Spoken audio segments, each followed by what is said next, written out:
Hello, my name's Pete Jennings, and welcome to a short presentation based on my book Blacksmith Gods, Myths, Magicians, and Folklore.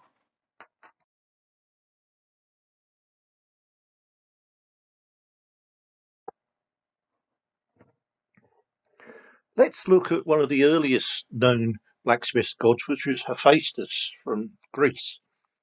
Now, his mother was Hera, and she conceived him alone because husband Zeus had gone off with another goddess. He was thrown down to earth because he was so ugly, and he broke both his legs standing, and ended up on the island of Lemnos, where he created armour and a shield for Achilles and fought alongside him at Troy. He made a bow and arrows for Apollo, and more notably, he creates Pandora and her box. So he ends up getting married to the unfaithful Aphrodite, and he knew that she was cheating on him, so he created chains to trap her and her lover. And sure enough, he did. Invited the gods and goddesses in to laugh at them, but in fact, they didn't get really the required reaction. Now, he was predated by Cyclops and the Dactyls of Phrygia, and he himself was assisted by the Keberoi, who were not individually named.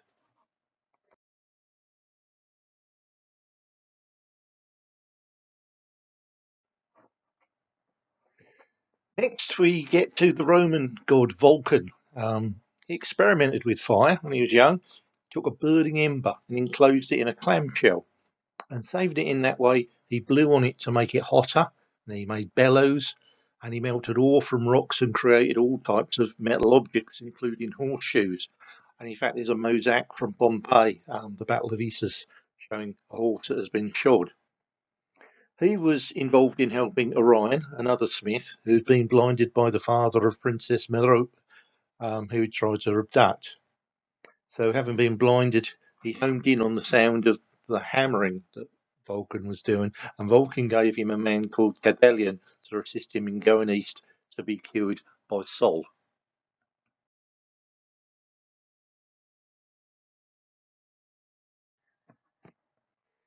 You can see here a photograph of some smithing tools I photographed in Bath, and they are in fact Roman, and they've not changed much in form since that time. There's some sort of universal things. They got it right, and why change it? In some places, farriers who shoed horses were a separate occupation, but many workers combined the task with making other objects in metal. You always tell a farrier because he's got a divided apron to pull the hoof of the horse through between his legs.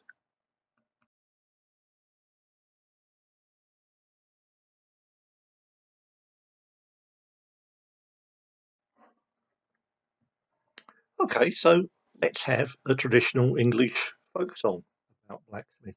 One called Blacksmith Courted Me.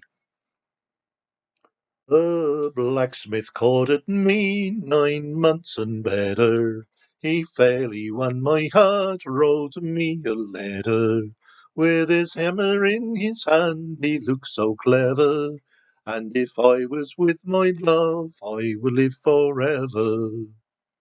Where is my lover gone, with his cheeks like roses, and his good black billycock on, decked round with primroses?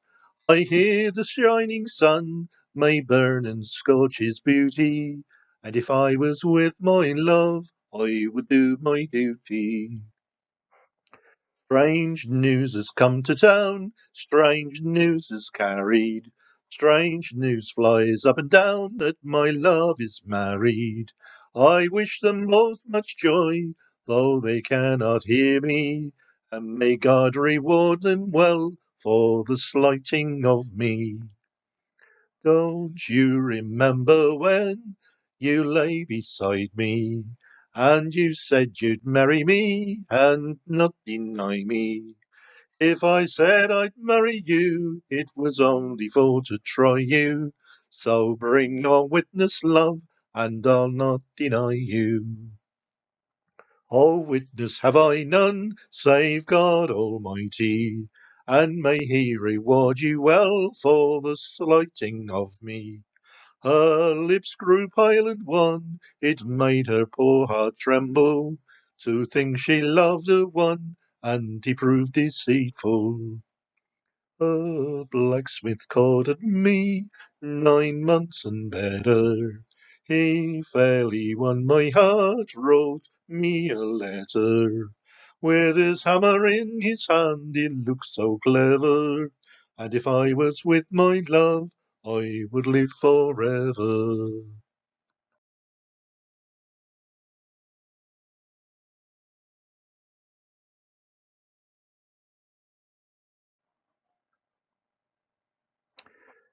If you go to the British Museum, you can see some wonderful bronzes from Benin.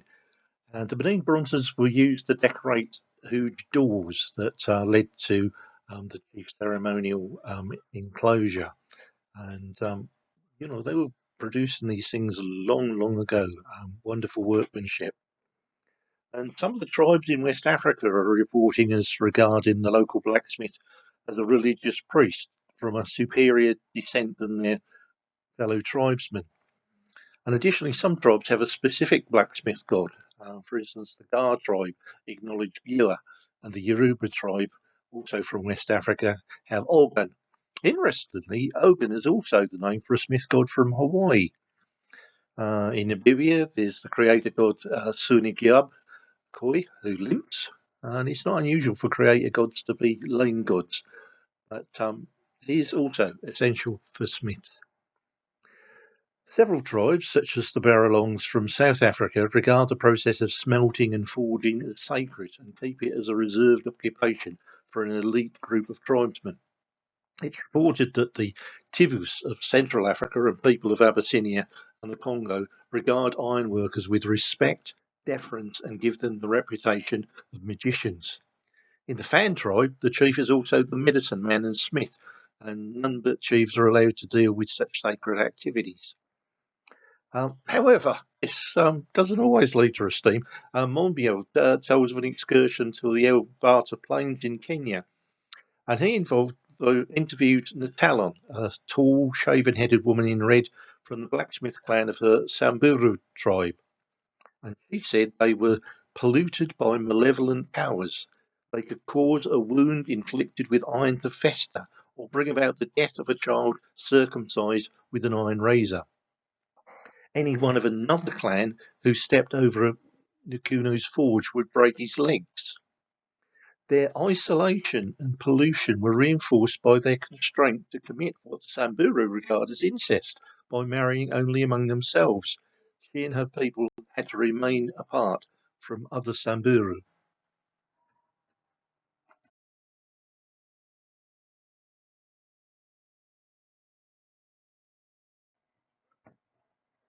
Okay, let's move on to a favourite part for me of blacksmith mythology.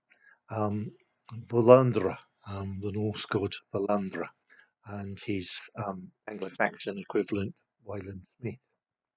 Now, Volandra himself is credited with being of Finnish origin in some Norse sources, and this may be significant as in some of the sagas, Lapp magicians are brought in as respected foreign experts in a type of magic different to that of the native peoples.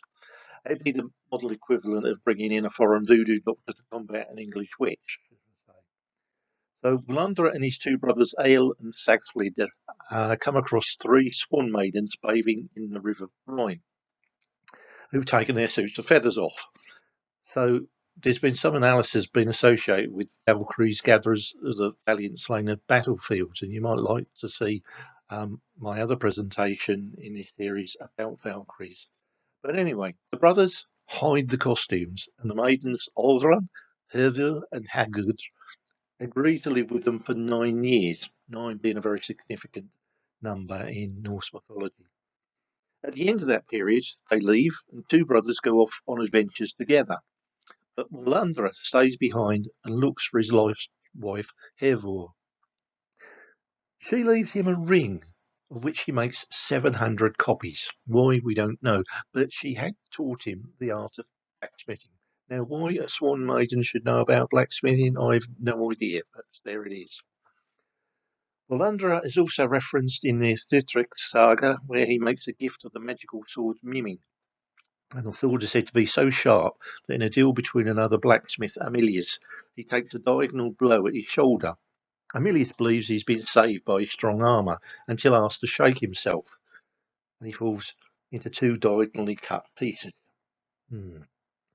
Mimir and two dwarfs taught Valandra the blacksmith in this version, and the dwarfs aimed to kill him for learning too much, but he got to them first.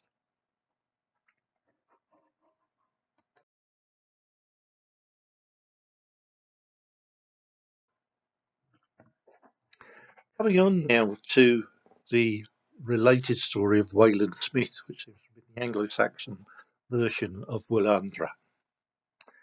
There's an 8th to 9th century picture stone from André in Gotland, Sweden, which shows him flying away as an eagle, leaving his daughter and her two dead brothers behind.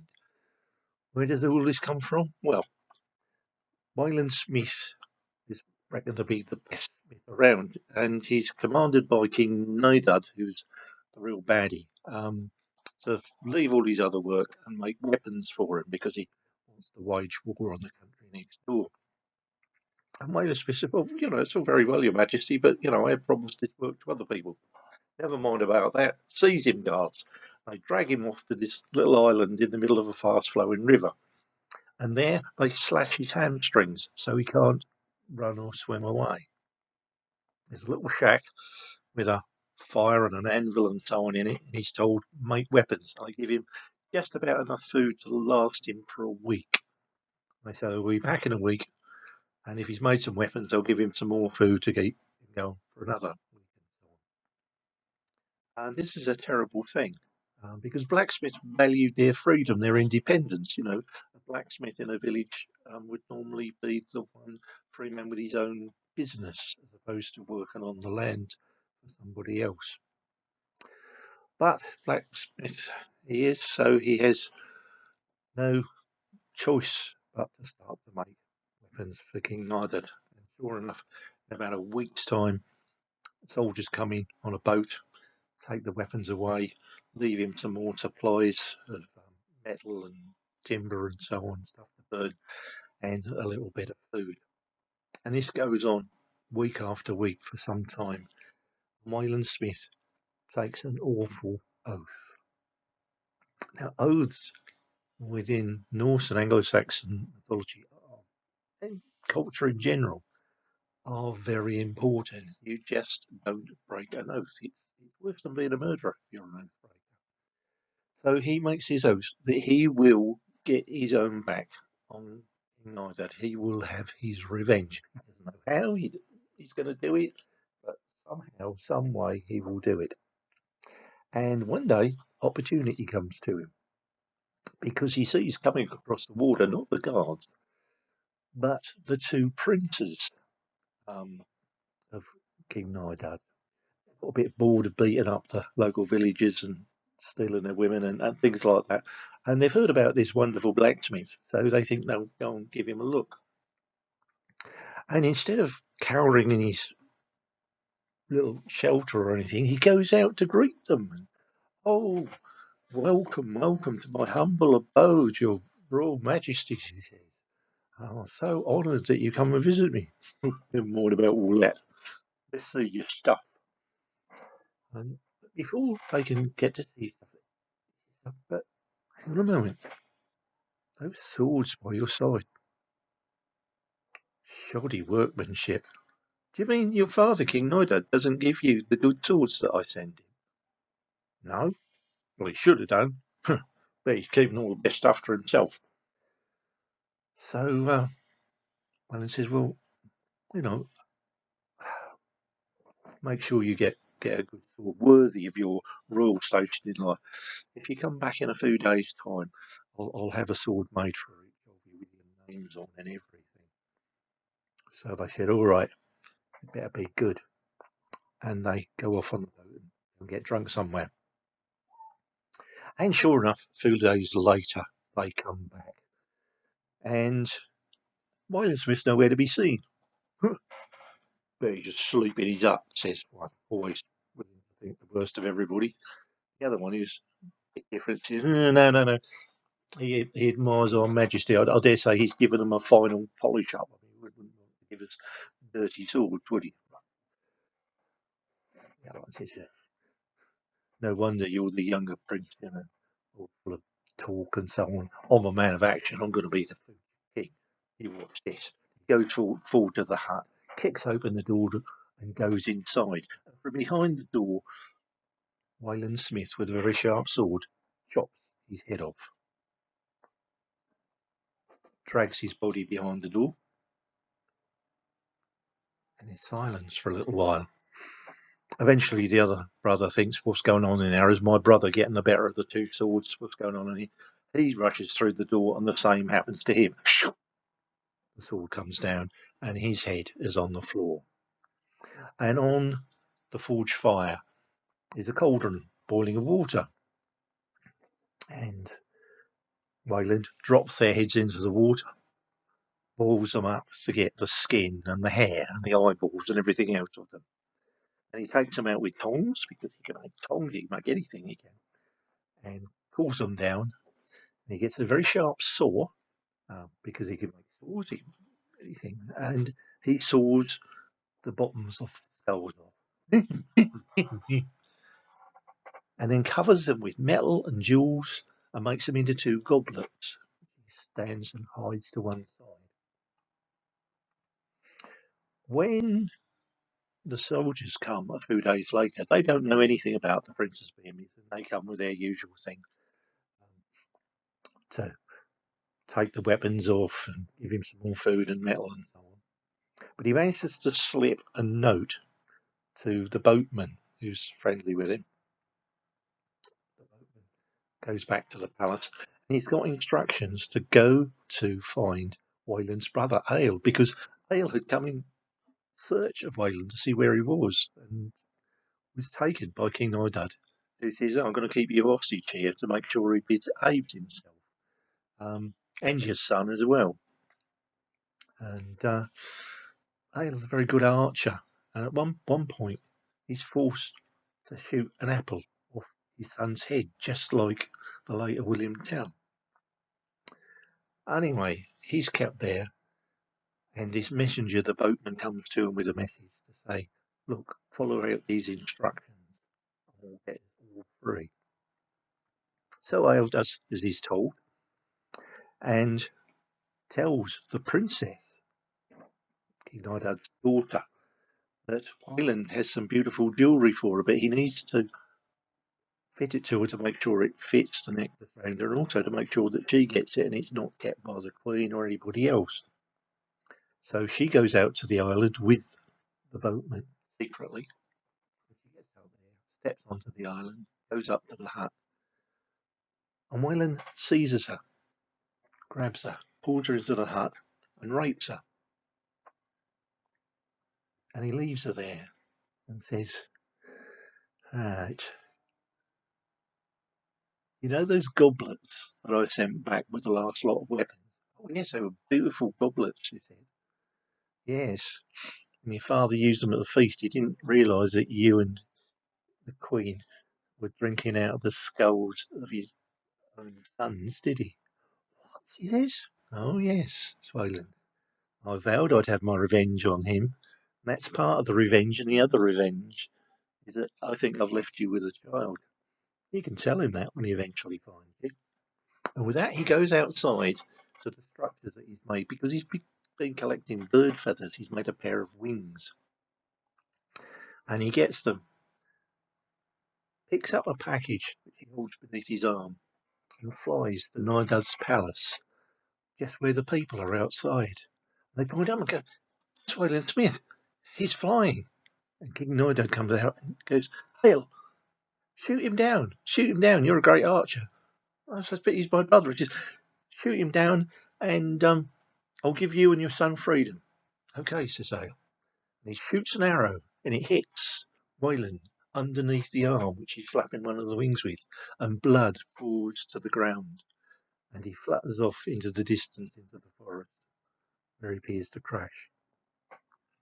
So Ale and his son go free, and they make straight for the forest, where they're met with Wayland Smith, who's nothing wrong with him, no injury, because what he'd done is he'd saved blood and other stuff into a goat skin, which he'd kept beneath his arm, knowing that Ale would be able to puncture it with one of his arrows.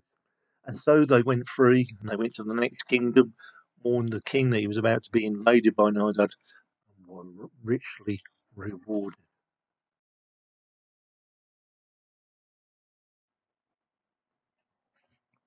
We know that the Anglo-Saxons were aware of this story. It just wasn't the North because of Frank's casket, which you can see in the British Museum. And on that casket, which is made out of walrus ivory, possibly made for Northumbrian royalty, there's the tongs, there's the goblet, and the headless corpse on the ground at Wayland Smith's forge.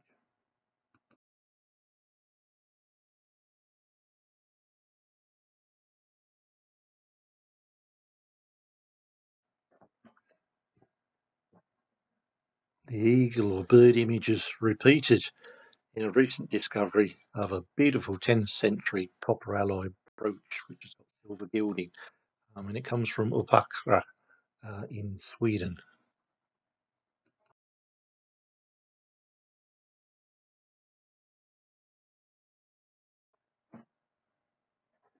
Of course, there are also some Christian stories about blacksmiths and so on. And the first one we come on to is St. Clement, and he's technically the patron saint of farriers rather than all smiths. And it's suggested that he was a Roman bishop martyred on November the 23rd in 100 Common Era by being tied to an anchor and dropped into the sea.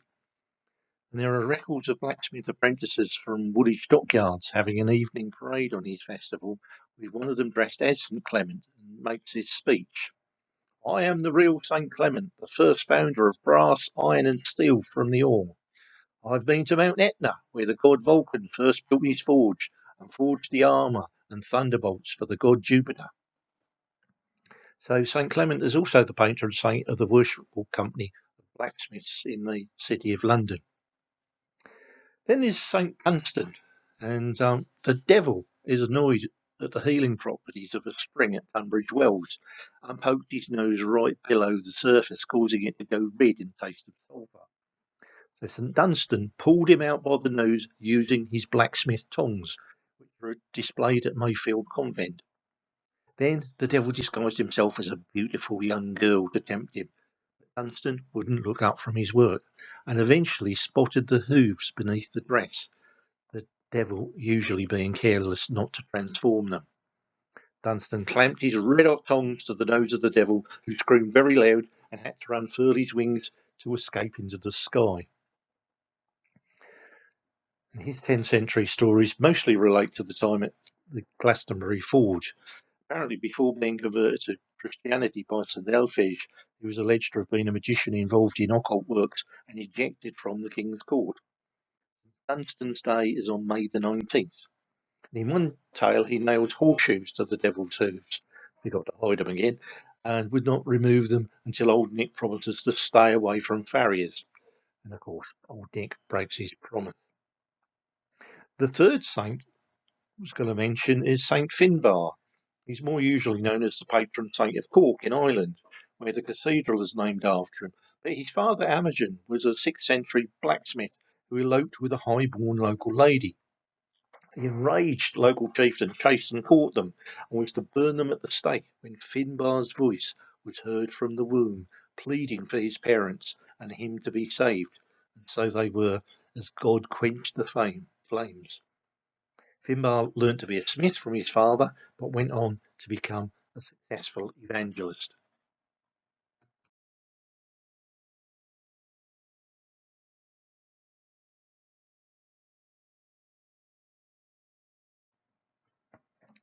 So here's a picture of Azazel, the Jewish book of Enoch, the great-grandfather of Noah, is part of the Apocrypha. Now, that is a book not included in the set of manuscripts that were agreed to form the Bible, but is associated with it. Some independent Orthodox religious groups accept it as an inspired work, and it was probably composed in around 300 before Common Era, and fragments of it were found with the Dead Sea Scrolls. The only complete version is in the Ge'ez language, but parts are preserved in Aramaic, Greek, and Latin. In the section Book of Watchers, Sin is said to derive from fallen angels who came to earth to take human brides and made them pregnant.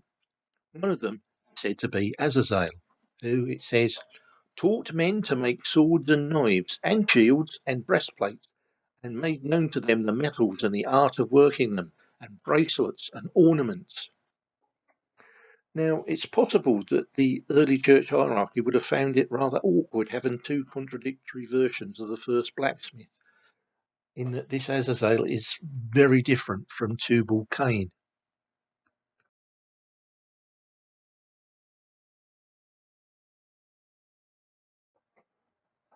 In the Bible, Tubal Cain is the descendant of Cain and the son of Lamech and Zillah, and is said to be a forger of all instruments of bronze and iron.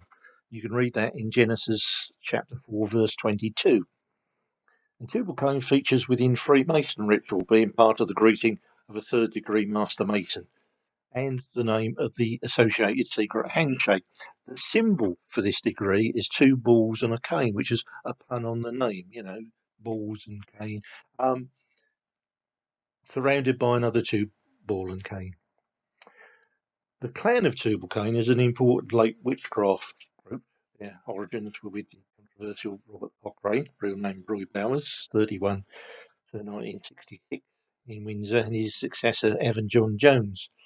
The connection with Tubal Cain is made by the pillars of Tubal Cain, which were alleged to be inscribed by Cain's family to preserve their knowledge beyond the ravages of the great flood that was predicted. And the clan of Tubal Cain still exists.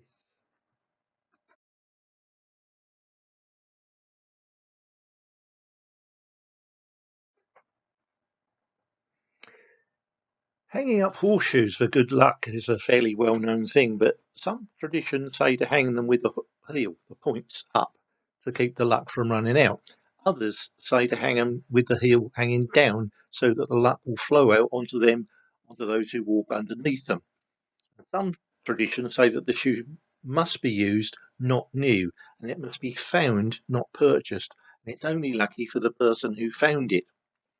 Generally, in North America, the consensus is that it should be hung heel up, over or beside the door of your home. And the exception to the heels up rule is the blacksmith shop, where they should be heels down so that the luck flows out onto all those who pass beneath. Because it's the smith or the farrier who imparts the shoe with its success, there is no fear of the luck running out.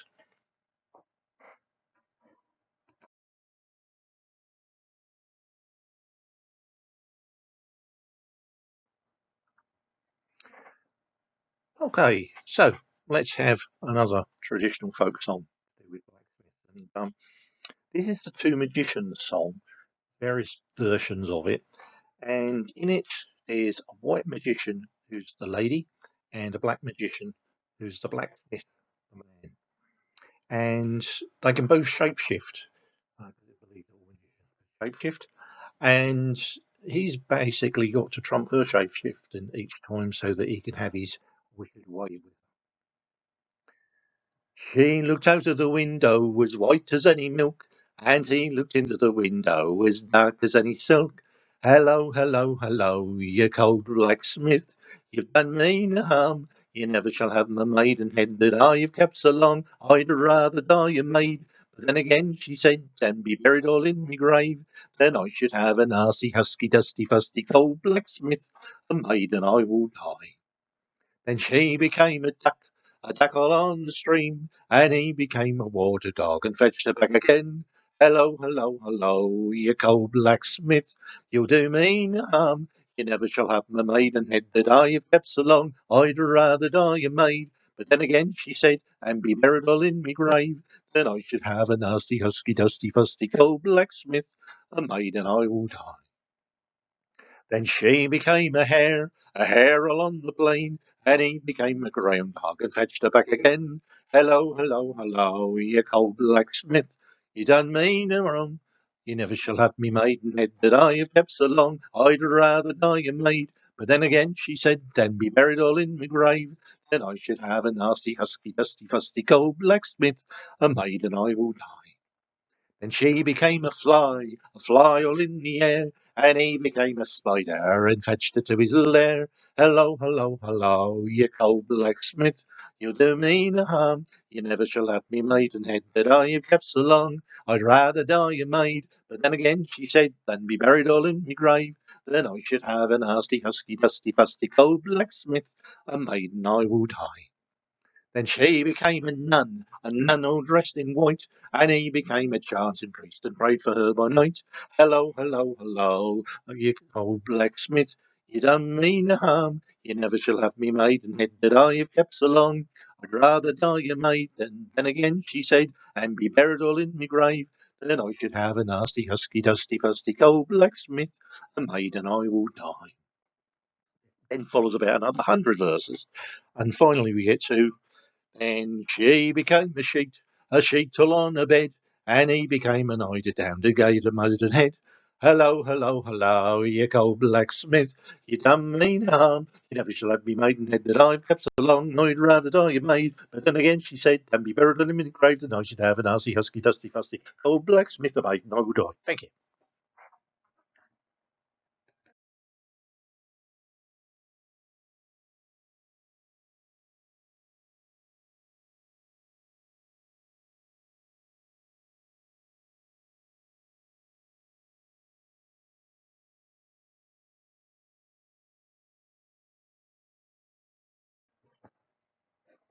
Well, thank you very much indeed for watching and listening to this presentation. The book that it's based on is available, price £6.99. And also there is another presentation by me, a shorter one, about Valkyries on YouTube. So look for the Pete Jennings channel, or Valkyries, and you'll find it. And you can also find me at www.giveuswick.org. Thank you. Bye bye.